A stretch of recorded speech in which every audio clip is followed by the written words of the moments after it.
more. John and I met through mutual friends, through meetup groups, like a lot of you have. Dallas is a small city when it comes to technical meetups. Most people travel in the same circles. You'll find you go to DFW SEM, you'll see a lot of the same people in those areas. So I've known John for many years. John's been a co-organizer of this group. So when John and I were talking a couple of months ago about starting up again in January, we're like, what can we talk about? John's like, well, I got a perfect topic. I just spoke on this recently. John's modified this a little bit for what he sees coming in 2017. John's sort of a jack of all trades. He's done some agency work. He has his own SEO company, web development, content management. John's pretty much done it all. I'm sure he's always actively looking for new clients. I'll just throw in a free plug for him. So looking for some web development, SEO help, and plus there's tons of other very knowledgeable people in this room. I see a lot of them. So anyways, without further ado, I know John's got a really good presentation, and I'll stop talking, and I'll turn it over to, was this going to be available on John? Yeah, I can make it available to us. John will make it available to me, yeah. And then I'll post it out there for you guys. So without further ado, John Nozzle. Thanks, Steve, and thanks everyone for coming out tonight. We were kind of concerned about seeing how many folks we were going to have show up tonight. Hey, Ken. As Steve mentioned, I do a whole lot of different things. I mean, I even get a little crazy at times, and yesterday I was a motorcycle mechanic. So I dabble in all kinds of things. I can be doing photography. I can be shooting videos. Next Tuesday, I leave for Orlando to work a quilt show for my mom. So I'll be working a quilt show floor selling fabric and patterns to little old ladies, having a blast. And, because it's the best way you can get, actually, I'll apologize for any little old ladies that are in the room, but the best way to sell stuff to little old ladies is to flirt with them. It's hilarious. And then they come back the next day for more and buy more. It's great. So the little old ladies are the greatest audience to sell to. So anyway, tonight we're going to get in and we're going to talk about if my remote will work. If my remote will work. There we go. We're going to talk about A Dirty Dozen. Everybody remember that movie from back in the 1965-ish time frame? Fun movie. I've got a bunch of references to that movie, and I'll be going through and talking about that. So we're going to be talking about a dirty dozen SEO tips every digital marketer should know. We're going to talk about some of the basics, because I know we've got some fairly newbies in the audience that are still trying to figure out what SEO stands for, and really we can get in and talk about some of that. What is SEO? SEO has really evolved over the last few years of being, what we would go in and we'd stuff a page full of all of these keywords, and we had the keyword meta tag that we would go in and put in 100 keywords or 100 instances of, Dallas Realtor or, whatever it is that we're peddling in marketing for our businesses. And we'd go in and do all these crazy things. And then we'd also go in and put in those big white letter clouds of white text on the bottom of the white page. We do all of these crazy things with SEO. Those were some of the early days of SEO. Long time ago. Probably 7-8 years ago when Google really started slapping everybody's hands for doing some of those early practices. So with the way that Google's been changing the algorithms, because we've been hearing about Panda and Penguin and Pigeon and all of these, the P-Zoo, the things that Google's doing, and even we've got some really interesting changes coming up that are actually been rolling out for the last couple of months that Google's been testing, and that's really getting into some of the mobile stuff and really changing the paradigm of how their algorithms are working and moving from a desktop perspective more into a mobile perspective, because Google's sharing with us now that over 60% of searches that are done on the internet are all from our mobile devices. We're out walking around town and we're going like, hey, we don't want to have dinner tonight, so we're doing a search on our phone to figure out, where's the nearest pizza place. Or I'm real bad about this. I'll go in Best Buy and I'm looking for a new piece of equipment or a new toy or something like that, and I find it, I look at it, I'm going like, let's see if I can find it cheaper. And I go down and start searching on my phone. Well, look, Amazon can have it at my house in 2 days and save me $40. Hey, I can wait 2 days for $40 savings. And, so we're doing things like that. SEO's really gotten into where it's more than just those meta descriptions. It's more than keyword relevance. It's more than page title and headlines and all of these backlinks. There's all kinds of different aspects of SEO that we need to be thinking about. So we're going to go through today and really look at 12 of these and talk about those at a little bit greater depth tonight. So our first one is really getting in, and one of the first things that we've all got to start thinking about is security. And Google has been telling us for the last year that we should all be getting SSLs for our websites. Those security things. You've seen the web addresses that are HTTPS instead of HTTP. Well, Google's really telling us now that if you're going to be a legitimate business, you've got to get that. And that's actually a very small percentage of the things that they're looking for now whenever they're defining what a website's relevance is in relation to their website or being a business, which we'll get into, I think, number 9 or 10 when we're talking about relevance. And so a lot of us are really needing to start thinking about that. There's some really good, inexpensive options for that. I will mention that in order to get an SSL on your website, you are going to have a dedicated IP address. So if you don't have a dedicated IP address and you're on, GoDaddy, shared hosting, and all of that kind of stuff, you're going to have to pony up and spend, $20 or $30 a year to go ahead and have a dedicated IP address so that you can then go ahead and get an SSL for your website. It is a little bit techy on setting these up, but most of the time there's some pretty easy instructions depending on who your hosting provider is for that. I'll also mention that Cloudflare, there in the bottom left-hand corner of the screen, that Cloudflare, you can actually get a free shared security certificate. So you don't have to go out and get your own, and it seems to be doing pretty good for a lot of people that are doing those. So that you can get into that pretty inexpensively. Otherwise, you're going to be paying like, what is it, $60 to $90 a year for one? Actually, most of the hosting firms right now, if you can get them to do Let's Encrypt, or Komodo is doing free certificates. Yeah, Komodo definitely is. Yeah. WP Engine, for just a domain verification certificate, you should not have to pay anything now. Okay. If you are, you need to change hosting firms. Cool.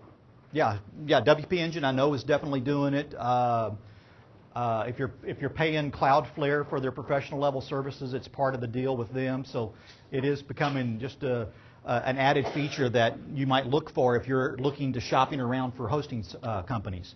So our next thing is getting into schema markup, and this is getting to be pretty big. We're seeing a lot of different things going on that. We've got both schema with schema.org, and there's also another form of markup called JSON. And with schema specifically, it's basically allowing you to define what pieces of content are. And this works out really well, especially when you start getting into your contact information on your website, your name, address, your phone number, things like that. There's specific schema markup that actually marks that data up so that it's very clear to the search engines what that data is. There's a lot of tools out there that you can get. There's a ton of plugins for WordPress that you can go out and get, and that will do your schema markup for you and allow you to do that. So keep in mind with schema that you're telling, here, let me jump to the next screen. I've got an example of it up here. It's all code. And with that code, you can see in this code how we've gone in and we've specified very clearly in the fifth line there. It's the address and actually sixth line, street address. So 41 Elm Street. So very specifically, it's flagged out in the schema markup so that it's absolutely crystal clear to Google that that's y'all's street address. And so that works very well, because one of the things that Google's really looking at whenever it comes to your address information is all of the hyperlocal searches that people are doing. Think about whenever you get on, you grab your phone and you do a search. It's not giving you a listing for pizza places in California or New York. It's giving you the listings for the pizza places that are literally around the corner. And it knows that based on your GPS and how that website has its address showing up. So if you're having problems getting your business to show up based on an address search, you might want to look at some of your schema markup. Now, I will mention that I do have lots of information in this presentation tonight, and there's definitely going to be something in it for everybody, okay?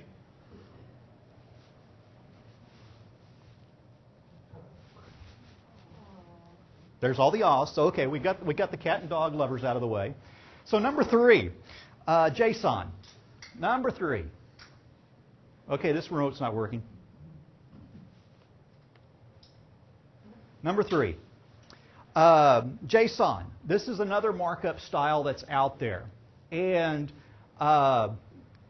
this is actually looking like a little bit more valuable type of a markup that you can be doing on your information. Bill Hartzer and I were talking a couple of months ago about what he was seeing in difference between the regular schema.org markup and the JSON markup. And he was seeing examples that the JSON markup was getting higher preferential treatment from Google than schema. So it's an interesting thing that you can get in and look at this. I will mention that if you're using like the WordPress AMP plugin to get your website amped so that it's, the pages are specifically set up and recoded for working on mobile phones, which we'll talk some more about here in a little bit, it's actually using JSON as its markup. So it's kind of interesting to see how that is working in that situation. Here's an example of what that JSON markup looks like. So you can see that it's a little bit easier to read for most people. Again, it's calling a global script out there that's then allowing that information to be passed over there. That very clearly, again, helps Google and Bing and some of the other search engines out there to really understand the information that you're having on that page. Our next one is accurate NAP. Yes, Simon? Question. The difference between the HTML markup schema and JSON-LD schema markup. Tell us about the difference that the visitor to the website would see. Really, they're not going to see a lot of difference there, is what I've seen, because it's all on the back end of the site. So for example, if you've got your address in the footer of your website, that's going to be marked up there, and it's all code on the back side of it. So really, your end users aren't going to see any difference from that. It's just allowing you to be able to really show up better in the search results.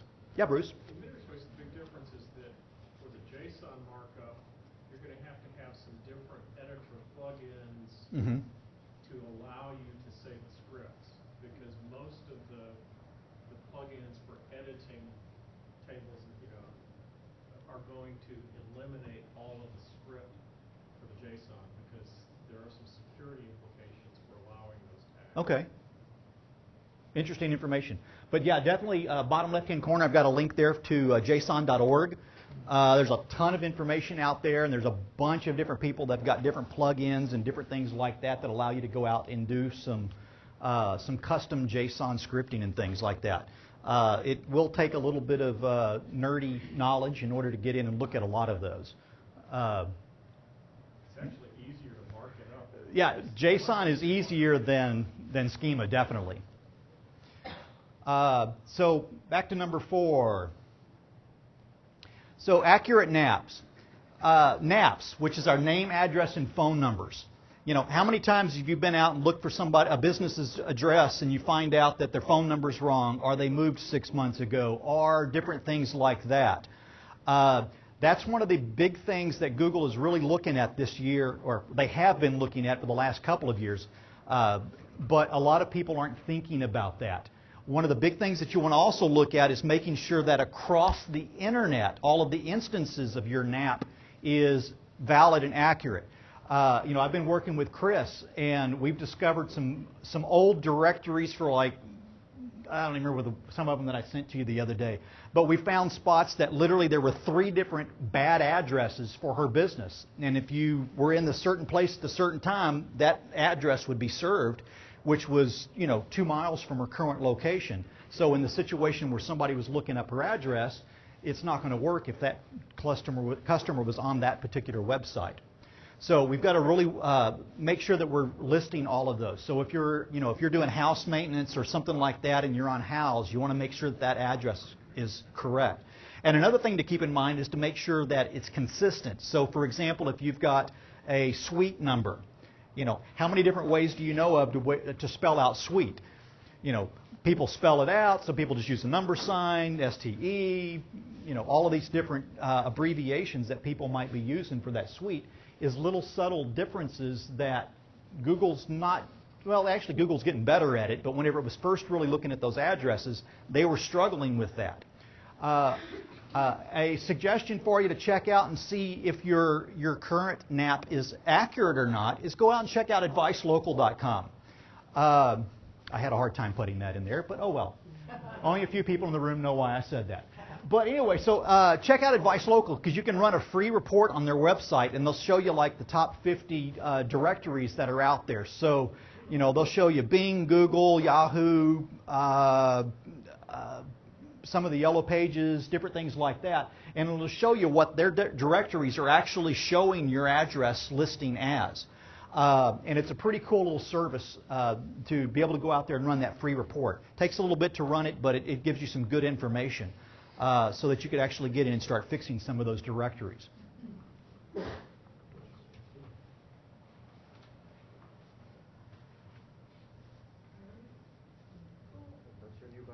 No.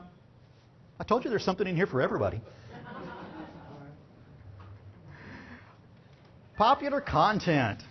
We were talking beforehand, content is still what the Internet's all about, right? I mean, whether it's a YouTube video, whether it's your latest post on one of the social media sites, whatever it might be, everything's content driven. One of the big things that I see a lot of people are missing out on is putting up regular content. I was doing a website review for a company this afternoon, and I'm sitting here looking through their website, and the last time they've made any kind of an update on their website was August of 2015. So, I mean, we're talking, 15 months since they've done anything on their website. Yeah, their copyright at the bottom is being auto-populated with 2017, but none of the content on the site is fresh. None of it's new. Think about this. If you go to the grocery store, to the produce department, you're not digging underneath everything to find the really gross stuff. You're wanting all the fresh new stuff that the produce guys put up here in the back, and it's getting rained on every 30 seconds by the, the little storm that comes through the grocery store. So it's just the same kind of thing with our content. We've got to get out there and just find something. Keep in mind that if you hate writing, it's okay.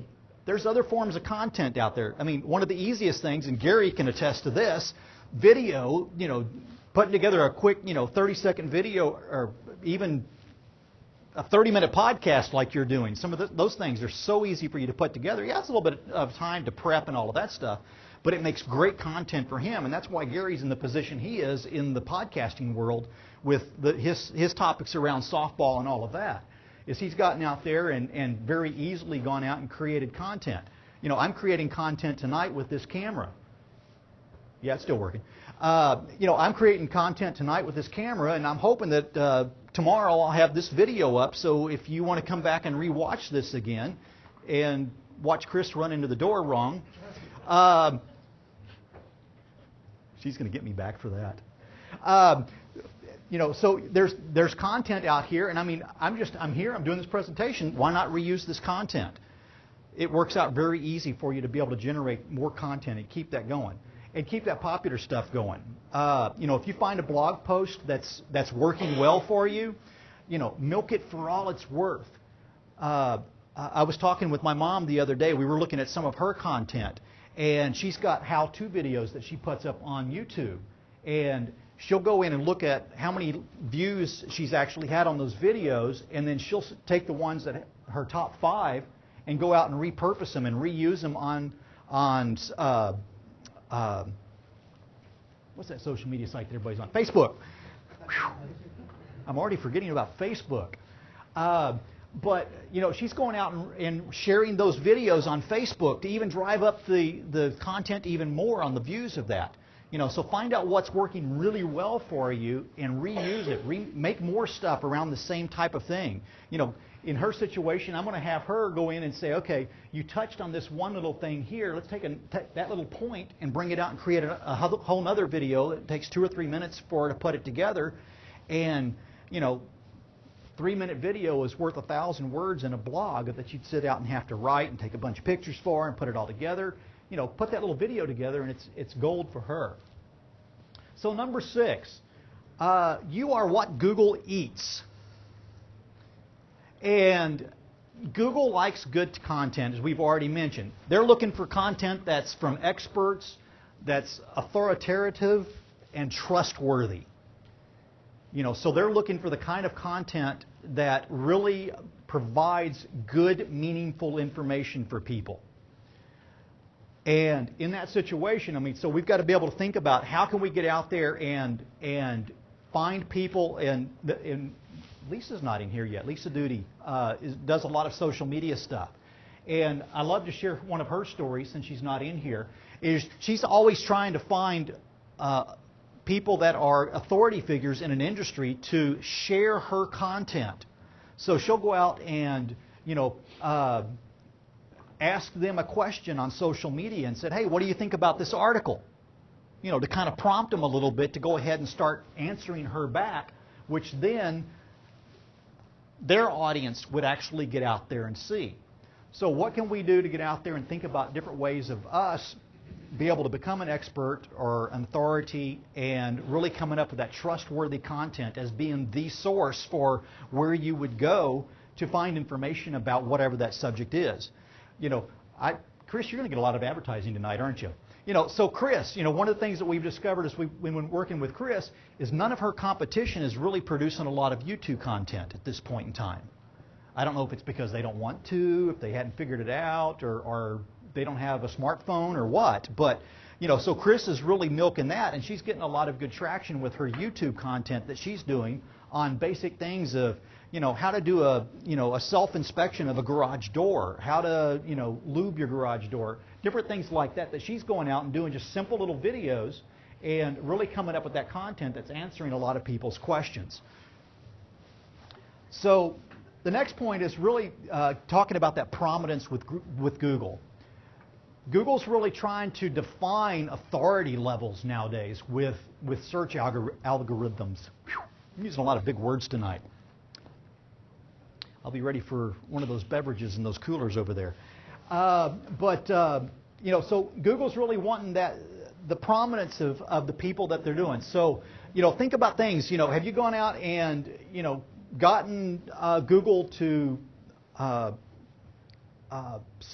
verify your pages? Have you gotten Google to go out and, look at your content to say, hey, it's been indexed? Things like being able to get out there and use Google's webmaster tools to make sure that your site's registered with Google and all of these good things is just little simple things that we can do to get out there to get Google to recognize that we're a valid, respectable website, and to be able to get out there and use that as a tool for us to increase our authority and the prominence that we have with that. Because Google's really looking at that. As you have probably seen over the last few years, is Google's no longer doing just basic keyword type searches. They're starting to look at the assumed content that you have. So if we're talking about, swimming pools, we don't have to have, swimming pools mentioned 100 times in our 1,000 word blog. We get in there, we talk about things in and around swimming pools, whether it's pump maintenance or, water chemistry or different things like that. Google's algorithms are getting smart enough going like, you must be talking about swimming pools since you're talking about pumps and water chemistry and things like that. And plus all the rest of your website is talking about pools and different things in and around that specific industry. So there's a lot of cool things that Google's assuming nowadays. And number 8 is to really getting to think about how we can use the knowledge box in Google. So we've all gone out there and have done a search in Google, and we see that it's automatically populating stuff for us. Well, that's actually the next slide. Sorry, I'm getting ahead of myself here. Build content that answers questions. Gary's probably got some blog content out here, how to pick out a good softball bat. You probably have 100 things with that. You know, what bat's right for me? How do I pick out the best glove? You know, different things like that. Think about all the questions that you're asking in search engines, and you know, what can you do to start answering some of those questions? I read a blog post on Friday last week, and they had the 4 points in here. I want to know, I want to go, I want to buy, and I want to do. These are what people are asking their phones nowadays. Their phones, maybe it's the Alexa, maybe it's the, what was the Bing one? Cortana. You know, they're asking these devices these questions. Think about, I was working on my bike yesterday, and I literally went to Google and said, how do you disconnect the throttle cable on my model of bike? And I found content that was based on that. I was asking Google a question, and it came up with content for me. And one of my favorite stories is one of the presenters that we had here, I don't know, 2 or 3 years ago. He was telling the story of his son was wanting to hang a picture in his bedroom. And he kept coming in and said, Dad, can I get your help hanging this picture? Yeah, I'll be there in a few minutes, son. And he'd get back on his computer and, you know, on Facebook some more or whatever. And a couple of minutes later, his son comes back in. Dad, are you going to help me with this picture? Yeah, I'll be there in a minute. Well, a few minutes later, he starts hearing banging from his son's room. And he's going like, uh-oh. And he goes running in there. He's going, son, what are you doing? I'm hanging a picture. Well, how did you learn to do this? YouTube. And so, you know, the next generations are already thinking about things like that. So how can we start feeding them with information and questions about our products and services that we have to answer some of those questions? You know, so whether it is like the samples that I was using with Gary, or think about, you know, how to anything. I could do stuff like, you know, what's the best way to do organic SEO? Would be a fun question to go in and answer. Create a blog post, create a video, create a screen capture video that you might do and just walk somebody through using a particular tool or service or something like that. There's a whole lot of fun things like that that you can do. Okay, girls, here's one for y'all. Told you I had something for everybody in here. Those don't look comfortable. So number 9 is use the Google Suggest. Here's where I was getting ahead of myself. You know, use that Google Suggest to come up with some different questions or different information that you might look for. The ones that are in here are popular searches that people are doing. You know, I had never searched for the Dirty Dozen before whenever I went in and did this. But it went in here and said, you know, Dirty Dozen Foods. I almost wanted to click on that and see what Dirty Dozen Foods were. But, you know, Dirty Dog Bar. That sounds like a fun place.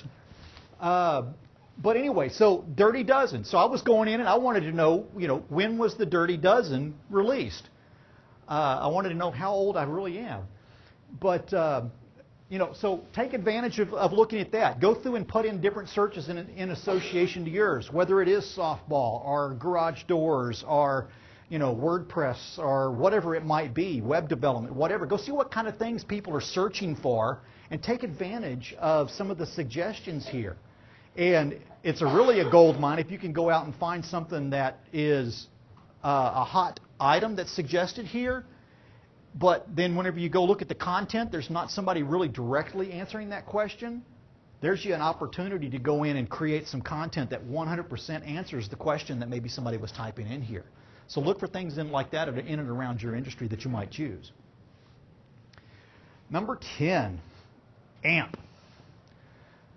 So how many of you have your websites amped right now? Chris, you can raise your hand. You saw that? Yeah. Okay. If you're not familiar with AMP, I'll say we'll call it a Google initiative, but it's actually, they're kind of promoting it, but it's a bunch of folks around the internet, not just with Google, that are trying to come up with a standard for creating accelerated mobile pages. And if you haven't seen one of these yet, next time you're doing searches on your phone, start watching for search results that have AMP written beside the title of them. Those are actually search results that are amped. And amped means that they basically have gone through and make it so that that content will load in, their goal is in under a second. You know, how many would like to have all websites load in under a second on your phone while you're on the data network, not on your Wi-Fi? That would be wonderful if it could get to that point. It's getting there. And part of this AMP initiative is to really get in and do some of that. Here's just a couple of examples, or one example. I pulled this off of my website earlier today. On the left is what my phone would look like just as a standard, responsive mobile design. On the right is what the same content would look like amped. So notice that the logo's gone, all of the social media stuff's gone, the search bar's gone, the menu bar is gone, because this is search results content. So if somebody searched for this, they want this content up there clean, fast.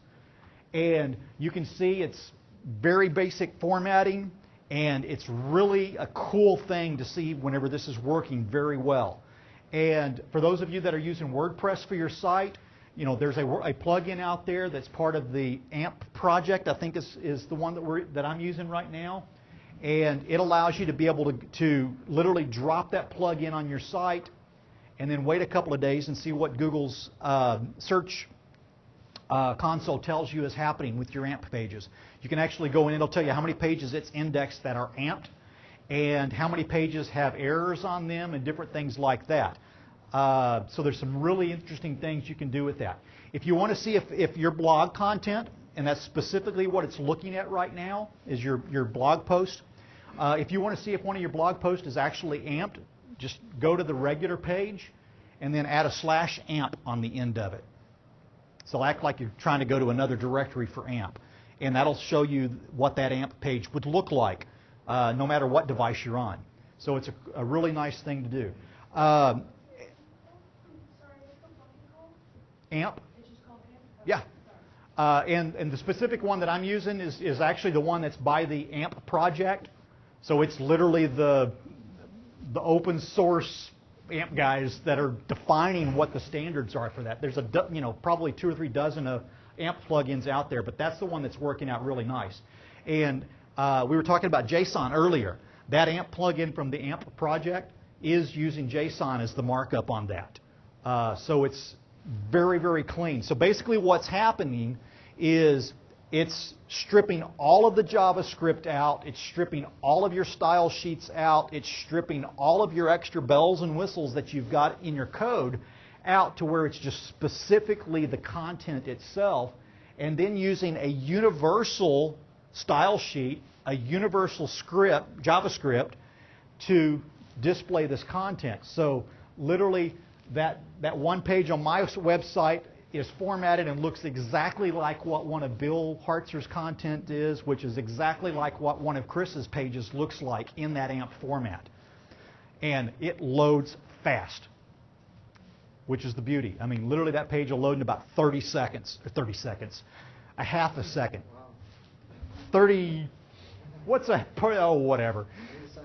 Very, very quickly. And that's what we're looking for. Because, the internet's made all of us ADD. We don't have the patience anymore to wait for stuff to load. I was dealing with that today. Somebody had these, massive banners on the site that I was looking at. I'm going like, come on, load. What's supposed to be there? And so it's really getting into, we're all getting very impatient to wait for stuff to load. And this AMP stuff is really exciting to see where it's going to evolve over the next year. Yes? On the AMP, I'm just still fairly new to me. With the images, I found some people have these nice images, but they're about 2 megabytes. Yes. It takes forever to load. So how does AMP deal with large images? Does it compress them for you? I actually haven't experienced anything with that yet. That would be an interesting test for me to run. Bill, have you seen anything on that? You're already optimizing your images. That would be an interesting test to run. I might create a fake post and just see what a massive image would do. I would almost expect that, I don't know, I would almost expect Google to do some magic and smush that image down to, 50K or whatever. Maybe it's cached, which would help a bit. But yeah. Might be. It's a cached on Google's end, but they're not going to display the image that you put in. Yeah. So it's kind of like RSS where it's going to pull whatever you're. Like Right. Google is caching. One of the issues is that Google is not, when you load an AMP page, it actually, the visitor never visits your website. They're actually only seeing the cached version on google.com. Okay.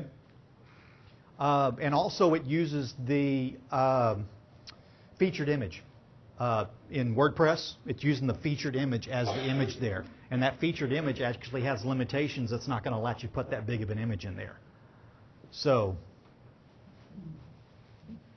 that might be the answer to that as we think through that. Yay, crowdsourcing. So number 11, intrusive interstitials, another one of those fun words, mobile penalty. The 15th, right, Bill? Or the 12th, 15th, 12th, somewhere in there. So this is a really interesting thing. How many of y'all just love pop-ups? Yeah, I hate them. I really love them whenever you're on your phone and you get that pop-up and the close button's over here on the edge of off the edge of the screen about 2 inches and you can't get to it because you can't slide sideways. You just go, ah. Well, thankfully, Google is also not happy with that. And we're expecting on the 15th of this month, they're going to stick a new feature in their algorithms that's going to start dinging you if you've got pop-ups that are unfriendly, especially on the mobile side of things. And so think about what you're doing with your pop-ups.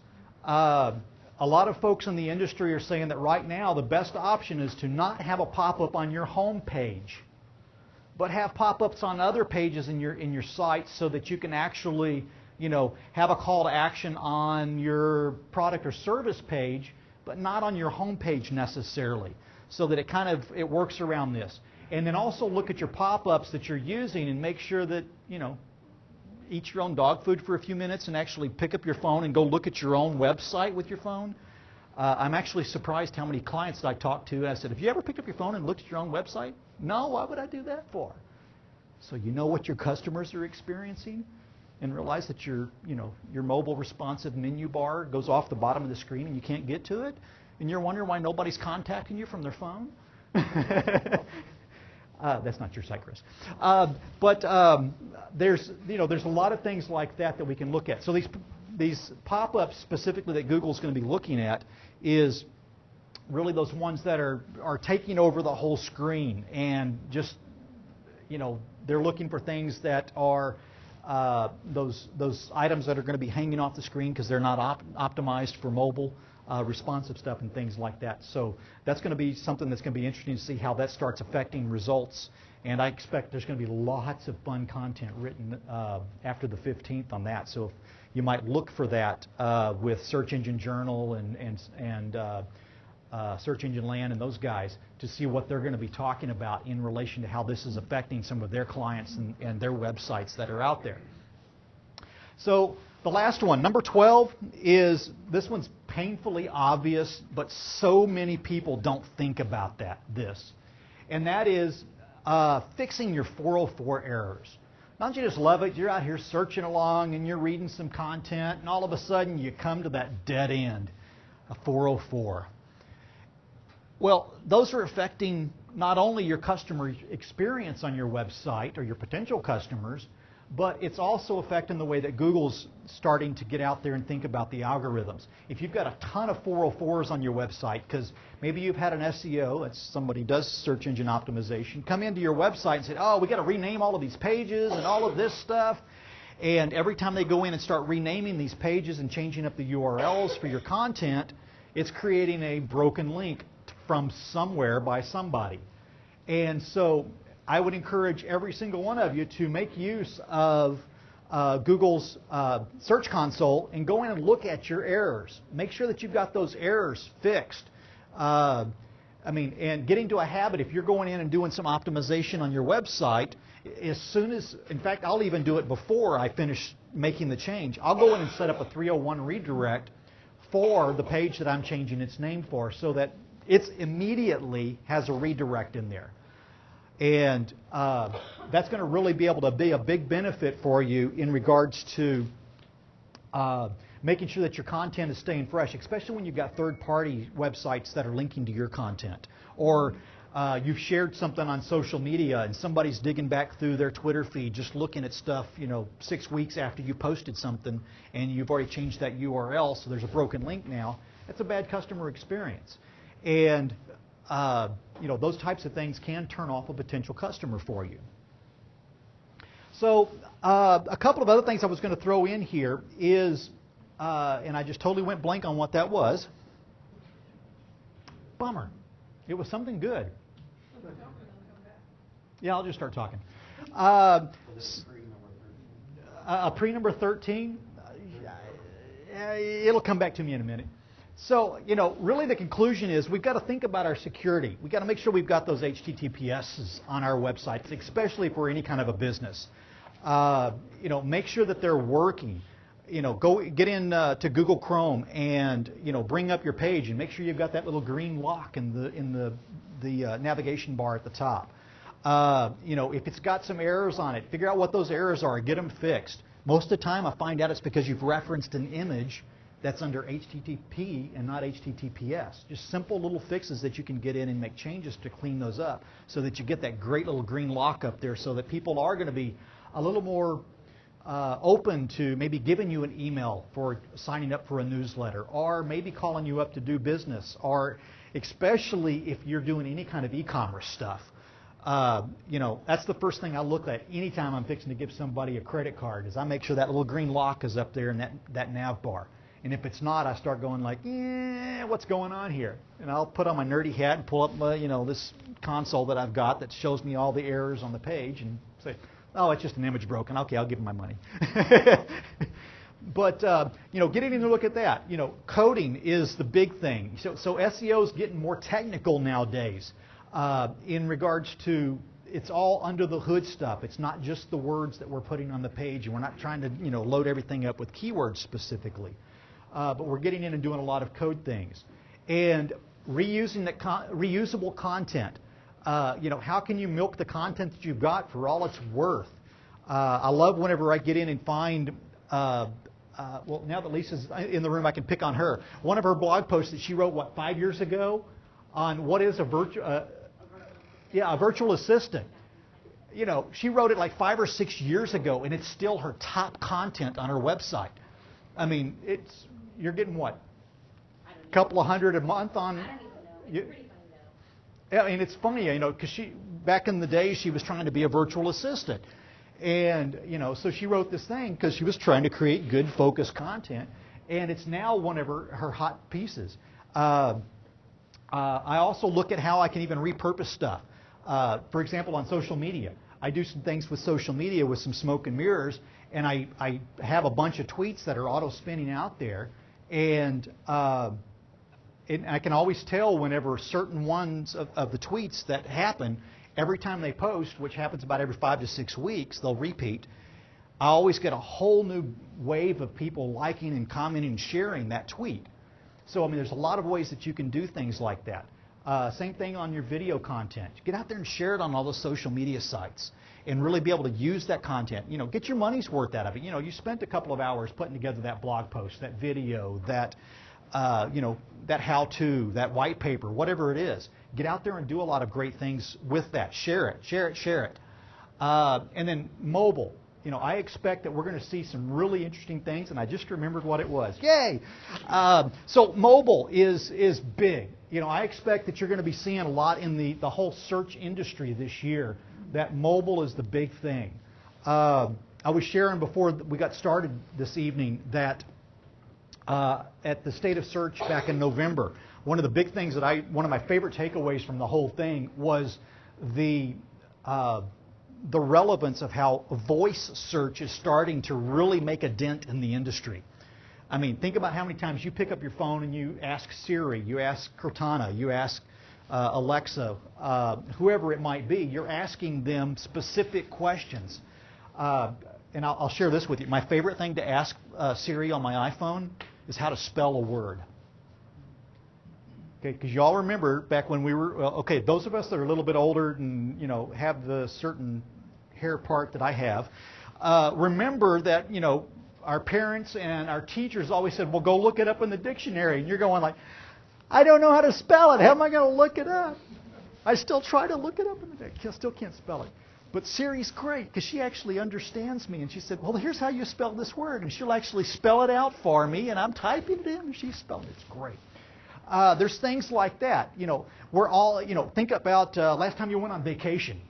I had the opportunity to go down to Galveston and hang out for a week and a half back in October, being a beach bum. It was awesome.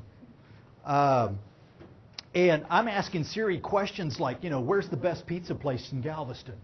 Where's the best place for Mexican food in Galveston? I'm asking her all these questions. And, that's the type of stuff that we're getting to. Or, the gentleman that I mentioned, his son, and the picture hanging thing. He literally grabbed his iPhone and said, how do I hang a picture? And it popped up and said, hey, here's a YouTube video. Hey, it's only 2 minutes long. Hey, I can hang a picture now. Me working on my motorcycle yesterday. Hands greasy, and I'm over here going like, okay, which one's the cleanest? And, I pressed the button on the phone and said, hey, how do I get this throttle cable off? And those are the types of things that we're doing nowadays. Looking up all kinds of information. That's going to be a big one for us. And one of the things where I was going with this was one of the things that I heard at State of Search is that search results for voice search is different than text-based search. Do an experiment tonight when you get home or when you think about it. Go in and type into a Google search and ask, who is NXS? Everybody know who NXS is? The group from the 80s, Wild and Crazy Rock guys. Type it in and do that search. Look at what your top 10 results are. Then pick up your phone and do the same search with voice. You're going to see totally different results when you do that. Most of the time when you're voice, you're going to see options in there to play songs. Here was their top song. You're going to see things like that. You're going to see more things that you're going to be thinking about. Like maybe you're going to be driving down the road and you're going to ask, hey Siri, who's in excess?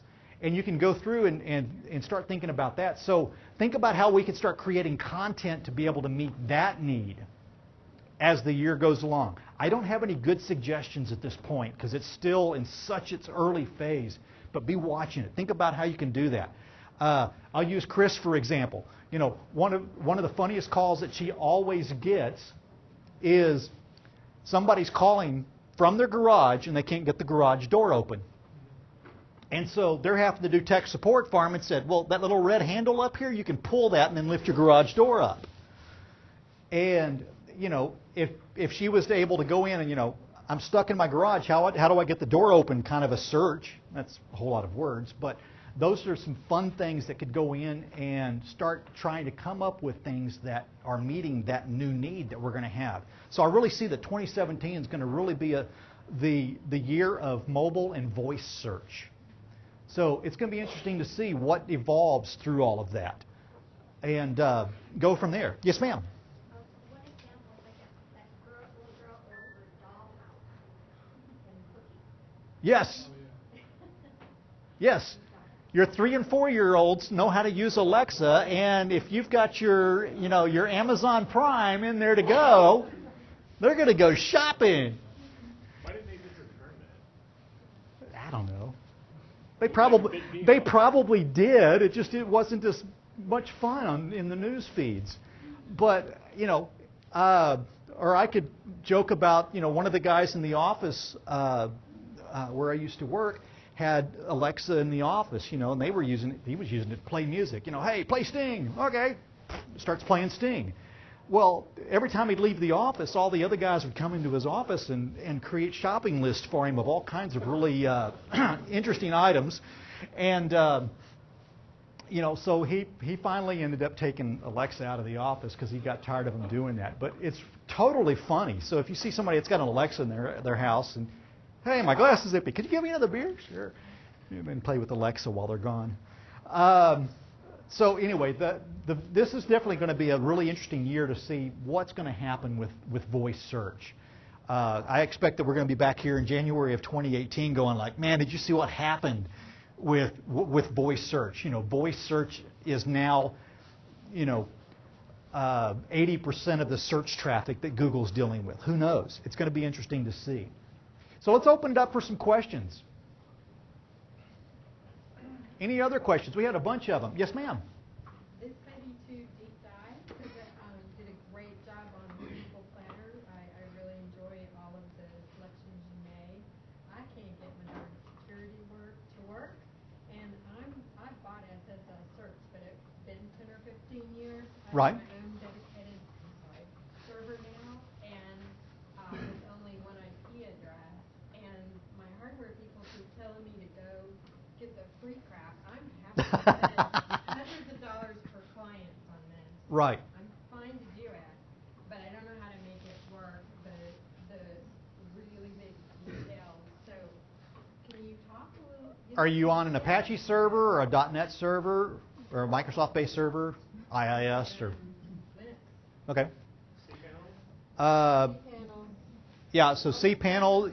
A lot of times in that situation, you're going to find that, I've seen situations where I've had just a couple of little extra spaces on the certs when I was trying to install them. Really, I would say, are you doing like, No, they're going to install it. Oh, they are? When I key in HTTPS, I need to know. I don't think I know that part. Like you got to change the URL in WordPress. Right. You got to change all. You're saying you got to change everything that references HTTP to S. Right. So What else would I be missing? That's really the main things that I've seen. Why don't we do this? Hiring John. Why don't we do this? And I know there's a lot of really Yeah, let's people let's that talk a little answer. bit more afterwards. Dive on Is it. anyone Yeah. that thinks they can answer that? See that young lady afterwards? Okay. There's a lot of people in here that would be willing to help you. I know that. Yeah. Eric?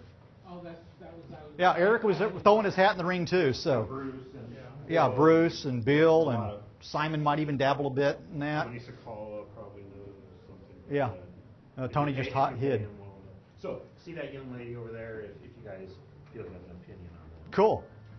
Clay? So regarding setting up the JSON, Right? I currently use the Yoast SEO. Is Uh-huh. that something Yoast will do for me? I think Yoast has started adding a new feature in there that's doing some schema. You might check and make sure you got the latest version of that. I saw something in the last update that they're starting to talk about that a little bit more.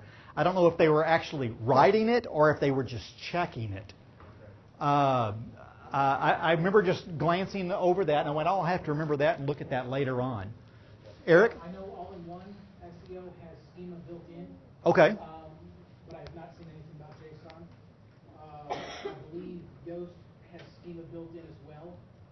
Okay. I don't use Yoast. There's Right. a really good free JLD markup generator. I forget the exact website, but if you type in JSON and Flynn, Flynn, there's like, his last name is Flynn, like Jeremy Flynn or something. He will, you start typing in the business information, there's drop downs, and you fill out information. There's Right. a box that has all the included JSON LD in there. Just copy that, paste it into a text widget on your website, good to go. Okay. That's cool. Yes, ma'am. Sorry, mine's more of like a bigger question, but so for like WordPress, like what would you say is like some more necessary plugins that you always think of? Oh, great question. SEO Yoast, that's one that I always install on everything, generally more toward the latter stages of the development process. Another one that I use is WordFence. That one is absolutely wonderful, and I just wrote an article where I was talking about security. Always between Thanksgiving and Thanksgiving and New Year's, the hackers go rampant, and as we all heard, Russia was attacking the United States via the internet during that time frame. So that one. I use a plugin for doing 301 redirects. There's a bunch of them out there. I generally go grab the one that's got the most installs on it, because unless you like writing htaccess files, not really. Plugins work really well for that. AMP, definitely AMP. if you're moving a site from HTTP to HTTPS, Yeah. there's a search and replace plugin you can put in. Oh, yeah. And look for every time on your site, it looks through the database tables of every instance where you have HTTP yourdomain.com, and you can do a search and replace of Everything. It's called Better Search Replace. Better search and replace, yeah. Yeah. Unless you like writing SQL. It's fun. Back up first. Joe? You just stretching there? Okay. I would also recommend taking free backups of your website with a plugin like Backup Buddy. Very good point. Yeah, a backup software. I love Backup Buddy. It is a paid tool, but is awesome for doing that. There's a couple of other freebies. BackWP Up is Yeah. free. Goes to Amazon AWS, goes to Dropbox, FTP. Exactly. I heard something, or saw something about possibly Google Drive. Because you click to tweet. So if you're backing up, you don't want to just leave it on the server. You want to get a copy off that server. So one of those, services works out really, really well for that. And I know with Backup Buddy, you get like 2 gig free with Backup Buddy on their stash service. So that one works out nicely. I think it's like $49 or something a year for Backup Buddy. If your site crashes once, it's paid for itself 1,000 times over. Lisa likes click to tweet. You had to throw one out. That one's cool because you can actually do a little quick click to tweet in the middle of a blog post or something like that. Great way for it to make it real easy for somebody to share your content. Because we were. Revive Old Post is another one. Lisa's going to give us all kinds of social media ones. Is there a problem with putting up too many plugins though? Yes, you can hoard plugins. I generally encourage people to really look at their plugins and say if it's absolutely not critical to getting the job done, then get them off of there. I've literally been on sites that would have 150 plugins installed of it. 90 of them were inactive. That's taking up server space, and who knows? It's probably got something still running in the background, and some of them know. I mean, with as bad as some of the code is written nowadays.